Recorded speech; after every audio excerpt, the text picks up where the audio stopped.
जय हिंद दोस्तों, आज आप सभी का एक बार फिर से स्वागत किया जाता है। Welcome to Shahid Pharmacy. जी हाँ दोस्तों, इससे पिछले वाले वीडियो में हम आप सभी को जो है ईनो 2 स्टार्ट किए थे। ईनो 2 के अंदर जो है हम आप सभी को इंटेगोमेट्रिक सिस्टम स्केलेटन बता दिया था, यानी कि बोन के बारे में, बोन के उसके बता दिए थे हमें, बोन का स्ट्रक्चर बना दिया था और बोन के बाद टाइप्स ऑफ बोन, इनकी स्ट्रक्चर के आधार पर हमने टाइप्स का बोन बताया, बल्कि फंक्शन के आधार पर नहीं बताया था। तो हमने किसके आधार पर बताया था? सिर्फ स्ट्रक्चर के आधार पर बताया था, टाइप्स ऑफ बोन। अब हम पढ़ाने जा रहे हैं कि टाइप्स ऑफ बोन के बाद क्या है? Organisation skeletal muscle. Organisation of skeletal muscle.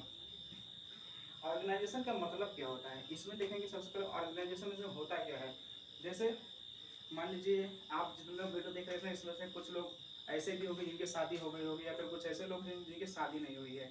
तो आप जब किसी व्यक्ति की शादी वगैरह होती है या फिर किसी चीज़ का जब हम गठबंधन करते हैं, उसमें ऑर्गेनाइजेशन करते हैं, मतलब कुछ चीज़ों की जरूरत होती है जिसे हम ऑर्गेनाइजेशन ढूंढ ढूंढ के लाते हैं। तो उसे हम क्या कहते हैं? ऑर्गेनाइजेशन, मतलब सभी चीज़ों को इकट्ठा करना, उसी को कहते हैं ऑर्गेनाइजेशन।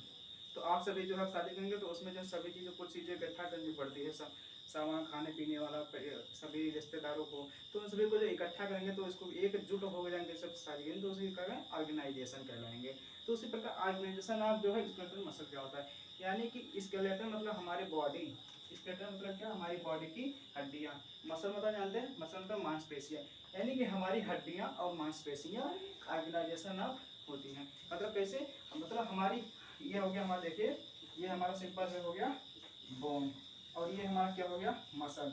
यहाँ पर लिखा ये हमारा मसल हो गया, यानी कि बोन से मसल का ऑर्गेनाइजेशन। मतलब कि देखिए हमारी बॉडी में तो पूरी बोन ही बोन है, उसके बाद बोन से ज़्यादा तो हमारी बॉडी में मसल पाई जाती है, 576 होती हैं, और बोन हमारी बॉडी में कितना 206 केवल पाई जाती हैं। तो ध्यान देने वाली बात है कि हमारी सारी मसल जो हो गया हो बोन से ऑर्गेनाइजेशन, मतलब कि हमारी एक एक मसल जो कहीं ना कहीं बोन से अटैच है। तो इसी प्रकार कह सकते हैं कि ऑर्गेनाइजेशन मतलब वो सारी मसल जो है बोन से हमारी क्या है? ऑर्गेनाइज करती है, मतलब कि सब इकट्ठा हुई है, मतलब कि सब साथ में रह के एक ही साथ जो रहते साथ सेल डिवीजन करते हैं, साथ कार्य करते हैं, के साथ व्यवहार करते हैं। उसी प्रकार का ऑर्गेनाइजेशन मतलब उनका ऑर्गेनाइजेशन हुआ है।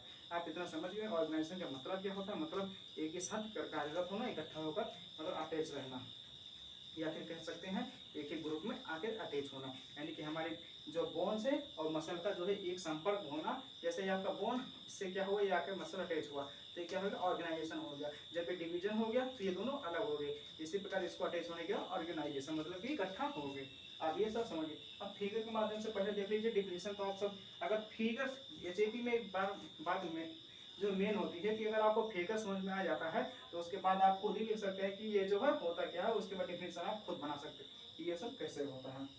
हम देखेंगे ऑर्गेनाइजेशन। इसमें सबसे पहले बोन देख लीजिए। बोन, ये हमने बोन का फिगर आपको बताया था, इसके थोड़ा नीचे स्लो कर लीजिए, थोड़ा अच्छा बोन लगेगा। ये आपका बोन, यानी कि ये आपका बोन, कहीं का भी बोन ले लीजिए, हाथ पैर कहीं किसी से चाहे जाके बोन ले लीजिए, बोन बोन ही होता है। और बोन से ही जो है क्या होता है? मसल जरूर अटैच होते हैं। बोन से क्या है हमारा? ये मसल है, ये हमारा क्या है? मसल। यहाँ पर लिखा हमने, ये आपका मसल है। अब मसल देखिए तुरंत जो है यहाँ पर एक लेयर के माध्यम से तुरंत अटैच हो रहा है। यहाँ पर अटैच कैसे होता है? हमने बताया था कि बोन की जो ऊपर की सबसे लेयर होती है वो स्पॉन्जी नेचर होती है, और जो हमारी इनर की लेयर होती है वो बहुत ही कठोर होती है। तो हमने क्या कहा? ऊपर की लेयर बहुत लचीली और अंदर की लेयर क्या होगी? बहुत ही कठोर। यानी कि जो ऊपर की लेयर स्पॉन्जी होता क्यों है? स्पॉन्जी होता इसलिए है क्योंकि ये ऊपर की लेयर से हमारा मसल है। तो देखिए इसको दबोटिए तो ये देखिए इसमें कंडक्शन हो रहा है, मतलब कि ये प्रत्यास्थ में बदल रहा है, यानी कि एक बार दबोटेंगे पुनः उसी आकृति में। इसका मतलब ये जो है क्या हुआ? स्पॉन्जी है, मतलब लचीली है। लेकिन इसी रॉड का तोड़ तो ये स्पॉन्जी नहीं है। लेकिन क्यों हम बोन मसल की बात कर रहे हैं, पत्थर की बात आप ना समझ लीजिएगा कि उसी आप उसमें हाथ मारेंगे तो आपका हाथ टूट जाएगा, लेकिन पत्थर नहीं टूटेगा।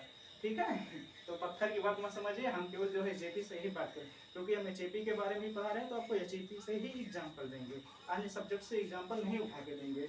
यानी कि जो हमारा मसल और बोन का अटैचमेंट क्या क्या? ऑर्गेनाइजेशन। अभी हमारा मसल बोन से अटैच होता है, स्पॉन्जी नेचर, यानी कि लचीला होगा, कोई चीज़ जो कठोर थोड़ी होगी तभी तो अटैच होगा। यानी कि देखिए आप ले लीजिए गम, यानी कि कोई गम, आपकी कॉपी वगैरह फट जाती है, कॉपी पे आप उसी पेज को अगर दोबारा अटैच करना होगा तो आप किसके माध्यम से करते हैं? गम के माध्यम से। आपका गम कैसा टाइप का होता है? लचीला। और जो आपकी कॉपी होती है क्या होता है? एकदम कठोर होता है, स्टेप जो कठोर होता है उसके स्टेप। तो उसी प्रकार मसल क्या है पर गम है, और ये बोन क्या है पर कठोर होता है। यानी कि जब गम इसमें अटैच करेंगे तो ये स्पॉन्जी होता है यहाँ पर, तो बीच में क्या होगा? चपक जाएगा। चपकेगा कि नहीं? चपक जाएगा। एक बार मेरे साथ वो चपकेगा कि नहीं, यहाँ पर जो है चिपक जाएगा, यानी कि जब गम और कॉपी को टेस्ट करेंगे तो वो चिपक जाएगा। ठीक है, उसी प्रकार हमारी मसल और बोन होती है, जब उसको चिपकाएंगे तो क्या होगा, आपस में अट्रैक्शन हो चिपक जाएगा, क्योंकि प्लस माइनस का जोड़ तो आप ही जानते हैं कि प्लस माइनस का जोड़ भी चिपकता है, अट्रैक्शन करता है, प्लस प्लस रहेगा तो अट्रैक्शन नहीं करना होता। तो ठीक है, आज इसके बाद देखेंगे कि ये चिपकता है तो उसे क्या कहते हैं। देखिए ये क्वेश्चन यहाँ पर होता है कि बोन से और मसल का चिपकना, मतलब बोन से मसल का अटैच होना क्या कहलाता है, हमारा टेंडन। टेंडन, ये क्वेश्चन आता है कि हमारे जो बोन से मसल अटैच होती है उसको क्या कहते हैं। तो कुछ लोग कह देते हैं कि ये जो बोन से मसल अटैच होती है वो स्पॉन्जी इन नेचर के कारण होती है, लेकिन ये गलत है, क्योंकि जो बोन से मसल हमारी अटैच होती है वो क्या कहते हैं, टेंडन कहलाती है, टेंडन, जबकि टेंडन हो गई। अब जस्ट मसल की बात कीजिए, एक जगह का मसल क्या, आप मसल के सबसे ऊपर की लेयर क्या कहलाती है, epimysium connective tissue. Epimysium connective tissue, connective tissue मतलब है, कनेक्टिव टिश्यू का हमने बताया था आपको 6 टाइप के होते हैं, जिसमें आपको एक बताया था मसल टिश्यू। मसल टिश्यू में ही आपका कनेक्टिव टिश्यू क्या होता है, एक दूसरे को कुंडली आकार में बांधे रहता है। एपिमाइसियम क्या कहता है इसको, एपिमाइसियम, यानी कि एक्टिन और माइसियम, इसमें 2 फाइब्रस प्रोटीन पाए जाते हैं जो कनेक्ट करते हैं जो है मसल को, इसलिए ऊपर की लेयर जो होती है और नीचे की लेयर जो होता है एपिमाइसियम की होती है। उसके बाद इसमें क्या देखेंगे, ये मसल हो गया पूरा। अब मसल के अंदर जो है बहुत सारे जो हमारे पास क्या पाए जाते हैं, फेसिक पाए जाते हैं, हमारे फेसिकल्स पाए जाते हैं। क्या पाए जाते हैं, फेसिकल। देखिए मान लीजिए आप कोई बहुत बड़ा बोझ लिए हैं, तो उस गन्ने का बोझ लीजिए या फिर धान का गेहूं का बोझ लीजिए, उस बोझ में हम देखेंगे कि अंदर कई सारे जो है जुट बना के, मतलब कई पौधे उसके अंदर इकट्ठा रहते हैं, तो उसी में से एक पौधा अगर निकाल के देखा जाए, अक्सर जो किसान विभाग से होंगे उन्होंने देखा होगा, जब बोझ जाते हैं तो उस बोझ में हम देखेंगे एक फसल, केवल एक पेड़ नहीं, धान के लिए कई फसलों के लिए इकट्ठा करते हैं, उसके बाद उसमें बोझ बनाते हैं, उसमें क्या हमारा मसल होता है। तो हमें पता है जब ग्रुप ऑफ सेल यानी कि कई सेलों से मिलकर मसल भी बना है, तो उसी को एक सेल को हम यहाँ पर जूम करते हैं, एक सेल को हम निकाल के जूम करते हैं, एक सेल को जब निकाल के जूम करते हैं तो उसे क्या कहते हैं, फेसिकल, फेसिकल्स कहते हैं, इसको कहते हैं फेसिकल। फेसिकल के अंदर हमारे देखेंगे क्या पाया जाता है, फेसिकल के अंदर हम क्या कहते हैं, मसल फाइबर पाया जाता है, यानी कि जब हम एक सेल को निकाल के देखेंगे जूम करके तो ऊपर के हमारे क्या होता है, वो फेसिकल्स हो गया, लेकिन जब फेसिकल्स हमारे, फेसिकल्स मतलब हमारा होता ही ये जो है गोलेकार होता है, फिर उसके अंदर क्या मसल फाइबर है, फिर फेसिकल के अंदर भी जो हमारा क्या पाया जाता है, मसल फाइबर पाई जाती है। आपके जो है फेसिकल से बहुत ही छोटे, माने एक फेसिकल के अंदर लगभग कई सारे मसल फाइबर हो सकते हैं, आपको 4-5 दिखाएंगे, लेकिन ये मिलियन में ही पाए जा सकते हैं, क्योंकि सेल जो हमारे शरीर में ये नहीं होता है कि आपकी सेल जो एक निश्चित मात्रा में पाई जाती है, क्योंकि हमारे शरीर में लगातार सेल डिवीजन होता रहता है और एक नई सेल जो हमारी और नई सेल जीता बनती है, यानी कि हमारे सेल का प्रोसेस लगातार चलता रहता है, तो हमारे शरीर में लगभग मिलियन में भी पाई जाती है, हर एक जगह सेल मिलियन में पाए जाते हैं। और ऊपर की लेयर जो फेसिकल्स की होती है ये कहलाती है पेरीमाइसियम कनेक्टिव टिश्यू।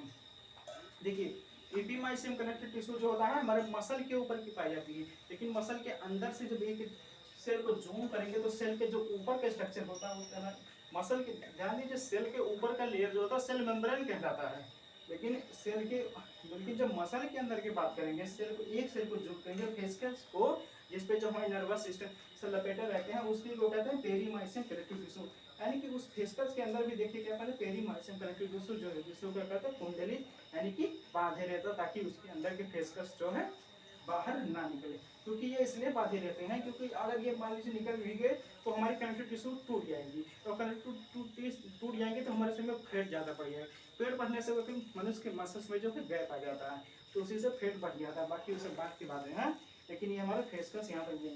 अब उसके बाद फेसिकल में क्या पाया जाता है, फेसिकल में एक सेल जो हमने बताया था मिलियन पाए जाते हैं, उस मिलियन में से केवल हम एक सेल को अगर जूम करके देखा जाए तो ये हमारे क्या पाए जाते हैं, मायोफाइब्रिल्स, यानी कि हम जब फेसिकल बताए, फेसिकल पर मसल फाइबर बताए, ये ऊपर के लिए पेरीमाइसियम कनेक्टिव टिश्यू, और जब इसी को जूम करके बताएंगे तो क्या कहलाएगा, ये myofibrils.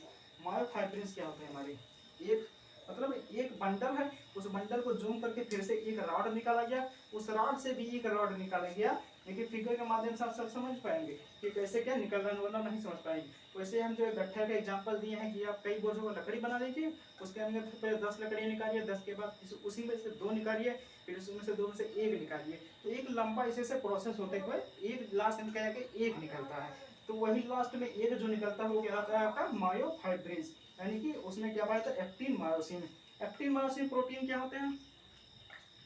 Actin myosin, actin myosin protein वो प्रोटीन होते हैं जो हमारे मसल में जो क्या करते हैं, कंट्रैक्शन करते हैं। जैसे हम यहाँ पर जैसे मार रहे हैं तो ये हमारे मसल में क्या हुआ, कंट्रैक्शन, माने कि हम जैसे यहाँ पर दबाए ये हमारे पचक गया, लेकिन जैसे यहाँ पर छोड़े तो जो हमारा उसमें कंट्रैक्शन होने लगा। यानी कि हमारे जो मसल में कंट्रैक्शन होता है वो किसके कारण होता है, यानी कि मसल कंट्रैक्शन जो होता है वो मुख्यतः एक्टिन और मायोसिन प्रोटीन के कारण होता है। किसके कारण? एक्टिन मायोसिन प्रोटीन के कारण होता है।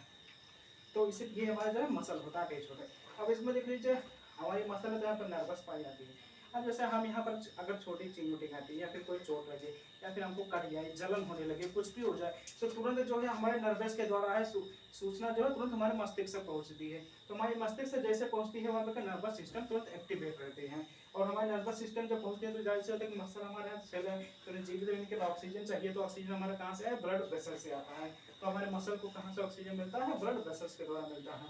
तो ये हमारा फिगर हो गया। इसी प्रकार जो है आपके जो है बोन से जो है मसल अटैच रहते हैं। मेन चीज में देखिए क्या होता है, इसमें दो चीज मात्र 3-4 चीजें ध्यान रखिए। तो फर्स्ट देखिए इसमें मसल, वो मसल बोन और मसल से कौन अटैच करता है? टेंडन।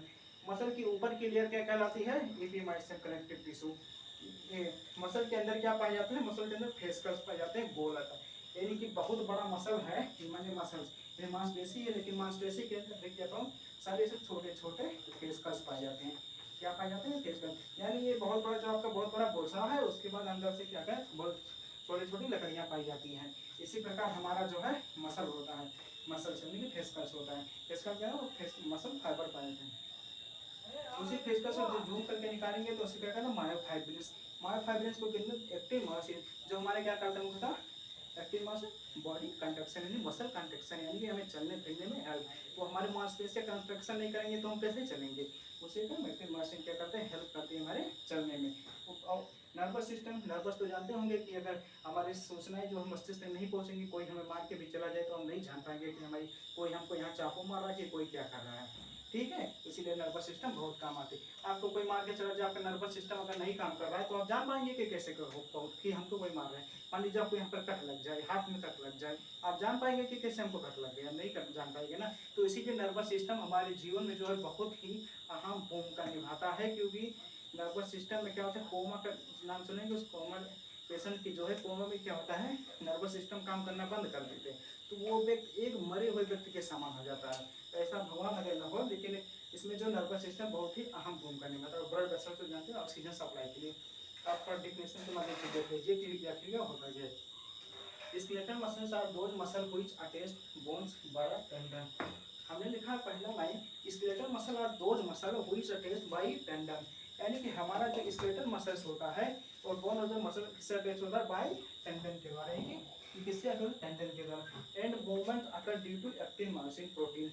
हमने कहता है जो हमारा एक्टिन मायोसिन प्रोटीन होता है वो मसल कॉन्ट्रैक्शन यानी कि मूवमेंट करने में वर्क करता है, हमारे चलने फिरने दौड़ने में। देखिए हमारी बोन जो होती है वो केवल हमारे शरीर का ढांचा होता है, हमें शेप देती है, लेकिन हमारे जो अट्रैक्शन मतलब कि हमारी तरह से कॉन्ट्रैक्शन होता है या फिर रनिंग करते हैं, हम तो उठते बैठते चलते फिरते हैं, जिसमें हमारे वर्क कौन सा करते हैं? एक्टिन मायोसिन प्रोटीन करता है। यानी कि हम चलते हैं किससे? मसल्स के द्वारा, ना कि बोन के द्वारा। ये भी क्वेश्चन है कि आप हम कैसे चलते हैं, तो आपके बोन के द्वारा नहीं, बोन की वजह आपको शेप देता है, मतलब एक बॉडी का आकार बनाए रखने में काम करता है। और जबकि हम चलते फिरते कैसे? मसल के द्वारा चलते हैं। उसके बाद सेकंड है the muscle are covered with epimysium connective tissue. हम लिखे शॉर्ट लिखिए, आप सब पूरा लिखिएगा क्योंकि हमने एक बार यहाँ पर लिख दिया है एपिमाइसियम कनेक्टिव टिश्यू, यानी कि हमारा मसल आर कवर्ड, यानी कि मसल जैसे हमारा किससे कवर्ड होता है? एपिमाइसियम कनेक्टिव टिश्यू से कवर्ड होता है। And each muscle contain many fascicles. मैंने बताया था कि एक मसल्स में लगभग मिलियन के आकार में जो फेसकल्स पाए जाते हैं। फेसकल के क्या पाया जाता है? मसल फाइबर पाए जाते हैं। तो each muscle contain many fascicles पाए जाते हैं। उसका देखा and the fascicles are covered with perimysium connective tissue. जो हमारा फेसकल्स होता है ये किससे? देखिए फेसकल्स ये होता है आपका, ये अंदर जो आपके पाए जाते हैं छोटे छोटे फेसकल्स होते हैं। जो and is muscles contains many fascicles, जो हमारे ये जो है हमारे मसल फाइबर हो गए, इसमें क्या फेसकल्स पाए जाते हैं। फेसकल के अंदर भी जो हमारे क्या पाते हैं? मेनी कंटेन्स फेसकल्स, यानी कि ईच जो है मसल कंटेन करता है मेनी फेसकल्स की। और मेनी फेसकल्स के अंदर क्या बोलते हैं? Fascicles covered with perimysium connective tissue. देखिए ये जो ऊपर की लेयर हो गई, पूरा फेसकल बनाते हैं, ये आपका जो है फेस्कल, ये आपका जो है फेस्कल हो गया। फेस्कल के अंदर क्या पाया जाता है हमारे ये टिश्यू है कि जो ये ऊपर की फेस्कल की गोल और छोटे से लेयर होती है इसको कहते हैं पेरीमाइसियम कनेक्टिव टिश्यू, इसको कहते हैं perimysium connective tissue. And muscle fibre are covered with endomysium connective tissue. Muscle fibre ये छोटा सा गोला, इसी गोले के अंदर आप छोटा सा क्या मसल फाइबर पाए जाते हैं। एक चीज ध्यान रखिए ये मसल फाइबर यही है जो यहाँ से आपको जूम करके निकाले डब्ल्यू बताएं। इसी के अंदर मसल फाइबर, ये ऊपर की लेयर हमारी पाई थी पेरीमाइसियम, फिर अंदर है एक मसल फाइबर, इस मसल फाइबर को कहते हैं एंडोमाइसियम कनेक्टिव टिश्यू। यानी कि हमारी इनर की भी जो लेयर होती है, जैसे कि मसल फाइबर आप देखिए इस एग्जाम्पल से नहीं समझ पाएंगे आप सब। एक मान लीजिए पेन है, ये मार्कर मान लीजिए, जो मानना हो आपको मान लीजिए। आप ऊपर की लेयर क्या होती है हमारी, क्या होती है perimysium connective tissue, perimysium connective tissue. अब हम इसके अंदर रिफिल जो पाया जाता है स्याही वाला पोर्शन, इसको हम अगर निकाल दें तो वो हमारा क्या कहलाएगा एंडोमाइसियम कनेक्टिव टिश्यू। समझ में आ गया कि जो हमारी ऊपर पाई गई ये क्या होगा पेरीमाइसियम कनेक्टिव टिश्यू, और जो हमारी अंदर पाई गई क्या है एंडोमाइसियम कनेक्टिव टिश्यू। यानी कि जो हमारी इनर वो एंडोमाइसियम ऊपर की पेरीमाइसियम कनेक्टिव टिश्यू से जो है बंधा रहता है। एंड ब्लड वेसल्स, इसी में जो हमारे क्या पाए जाते हैं ब्लड वेसल्स पाए जाते हैं। अब second the muscle fibre are found in myofibrils, the muscle fibre are found in myofibrils, यानी मसल फाइबर में भी जो है मायोफाइब्रिल्स पाए जाते हैं। मसल फाइबर यहाँ पे देखिए मसल फाइबर, मसल फाइबर में हमारे क्या पाए जाते हैं ये muscle fibre are found in myofibrils, यानी कि मसल फाइबर में जो हमारे क्या पाया जाता है मसल मायोफाइब्रिल्स। जैसे हमने बताया कि ये रिफिल के अंदर है, रिफिल के अंदर जब इसको रिफिल निकालेंगे तो उसमें क्या पाया जाएगा ब्लड वेसल्स, उसके अंदर मायोफाइब्रिल्स यहाँ पे लिखा है। मानिए कि मसल के जो है आपका एंडोमाइसियम कनेक्टिव टिश्यू लेयर है उसको निकालेंगे जो मसल फाइबर से यहाँ से, तो उसके अंदर क्या पाया जाता है मायोफाइब्रिल्स। मायोफाइब्रिल्स में क्या एक्टिन और myosin and myofibrils are separated with sarcoplasm, ये मायोफाइब्रिल्स कनेक्टेड विद सार्कोप्लाज्मा, यानी कि हमारे जो है ये एक लेयर मायोफाइब्रिल्स के ऊपर पाई जाती है सार्कोप्लाज्मा। इसी सार्कोप्लाज्मा के द्वारा जो है हमारे ब्लड वेसल्स जो है या नर्वस सिस्टम जो हमारी नर्व इम्पल्स होती है वो एक दूसरे से जुट के समान पूरे एकदम लपेटी रहती है, कहते हैं लपेटी रहनी, यानी कि हमारे जो यहाँ पर सार्कोप्लाज्मा लेयर होती है ये मसल भी इसमें पाया जाता है और ब्लड वेसल्स भी पाए जाते हैं, जो कि प्रत्येक सेल पे एक कुंडली की आकार में लपेटी रहती है, जिससे हमें सभी सेल के जो है अंदर हमारा ऑक्सीजन प्रोवाइड हो सके और वो जीवित बना रहे। ठीक है okay. And it is the organisation of muscle fibre, तो आपका ये पूरा प्रोसेस क्या कहलाता है it is the organisation of muscle fibre, यानी कि यह पूरा प्रोसेस आपका जो ऑर्गेनाइजेशन करता है मसल फाइबर, यानी कि मसल और बोन को अटैच करने के लिए। ठीक है, मात्र 3 चीज़ों का इसमें ध्यान रखिएगा कि बोन से मसल को कौन अटैच करता है टेंडन, उसके बाद मसल का ऊपरी लेयर क्या कहलाता है एपिमाइसियम कनेक्टिव टिश्यू, यानी कि ओकेस्कस के ऊपर लेयर क्या होता है पेरीमाइसियम कनेक्टिव टिश्यू। 3 पॉइंट हो गया। चौथा पॉइंट आप ध्यान रखें कि मसल कॉन्ट्रैक्शन होता किसके द्वारा है, तो किसके द्वारा एक्टिन और मायोसिन प्रोटीन के द्वारा दिया होता है। मसल कॉन्ट्रैक्शन हमारा किसके द्वारा होता है एक्टिन मायोसिन प्रोटीन के द्वारा। ये आपका सिंपल फिगर बना है, बाकी इधर जो आपको दिखाया जा रहा है जो है आप देख लीजिए ये 3D डायमेंशनल स्ट्रक्चर है, बाकी इसी के माध्यम से आपको दिखाया जा रहा है तो तरफ कैसे होता है ये, मतलब कि हमारा बोन से जो कैसे मसल अटैच होते हैं। ठीक है, और इसके बाद हमारे नर्वस ब्लड वेसल्स ये सब चीज़ें हमारी पाई जाती हैं। और ये हमारा बोन होता है, बोन मेम्ब्रेन होता है, बोन का मेन कार्ड क्या होता है ब्लड मेम्ब्रेन। ये लोग बोन क्या करता है एनर्जी को करता है लेकिन फॉर्मेशन ऑफ ब्लड नहीं करता, जबकि आरबी यानी कि रेड बोन मेरो जो है क्या है ब्लड फॉर्मेशन करता है। तो ये लोग बोन मेरो हमारा क्या करता है ब्लड का फॉर्मेशन करने में हेल्प करता है, यानी कि हमें एनर्जी देता है। ठीक, तो ये आपका बोन, ये आपका जो मसल से ये आपके अटैचमेंट, यानी कि हमारे दोनों कैसे अटैचमेंट होता है यही हम आपको ऑर्गेनाइजेशन में बताने वाले हैं। ठीक, धन्यवाद। इसका स्क्रीनशॉट लीजिए। हाँ तो दोस्तों अभी जाते जाते हमारा हर वीडियो की तरह एक लास्ट वीडियो भी इसमें हम आपको बताएंगे कि आप हमारे वीडियो को जल्द से जल्द लाइक कीजिए, शेयर कीजिए, सब्सक्राइब कीजिए तथा कमेंट करना ना भूलिएगा तथा ज़्यादा से ज़्यादा लोगों का शेयर कीजिए। ठीक है, और हो सके तो हम इससे बेटर वीडियो आप सभी को बनाने का प्रयास करेंगे और आपसे ज़्यादा से ज़्यादा लोगों को शेयर करना लाइक करना ना भूलें। ठीक है, धन्यवाद।